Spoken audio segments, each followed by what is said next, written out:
Well, my financial journey perhaps started when I was married. I had a husband who'd always looked after finances and things like that, so I never had to worry about anything. Then when our circumstances changed and after we got our son, it was certainly I was dependent on my husband. He was always very generous, it was never an issue. Time went on and then I got divorced, so therefore I had to rethink a whole lot of things. I'd never had any super when I'd worked or anything like that, so I had to really stop and think, well, what am I going to do now? I don't know enough about super or all the rules and regulations. Getting divorced is very daunting, and having to walk by yourself virtually when someone has done virtually everything for you for so long. And I came from a generation where that's what he did and that's what we were both very happy with.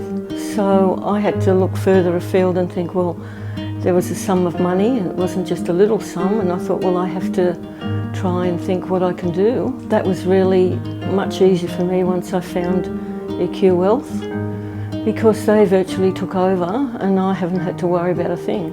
When I first went to them, it was actually coming out of the doors was a huge relief. Going in was harder, because virtually you have to put your future in someone else's hands.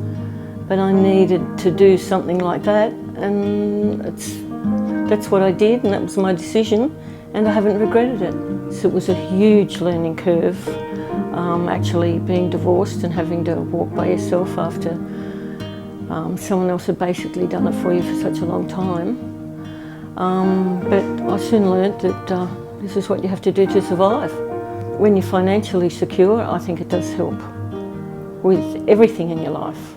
I think the hardest part after a divorce is learning to live with yourself without someone there to discuss, say, financial things with, and all those things you've done virtually all your life, because I was married for quite a while. So virtually EQ Wealth has taken the place of somebody that I used to discuss finances with. It is a big relief now, knowing everything is organised. There's someone else there looking at it and checking it apart from me. Well, my motto has always been, you should enjoy your life, but you should always put away for a rainy day. And that's what I always have done. And really, when I first separated, if I hadn't have done that, I probably would have been in a bit of a hard situation. I was fortunate, I had very good friends that helped me through. And I had my son to think of, so I had to be strong for him. But it wasn't easy. But we came through it all right, and here we are now. The future looks, for me, I hope, bright. I hope that I'm healthy enough and well enough. I had a scare with cancer about 4 years ago, and since then I think in a completely different way, because anyone that's had to live with a cancer and come out of it has a different story to tell, I think, than what they did before they even found that they had anything like cancer. As I say, even the trees look different to me now. I think I look at my future a different way and think, well, I'm fortunate that I'm still here and able to tell a story.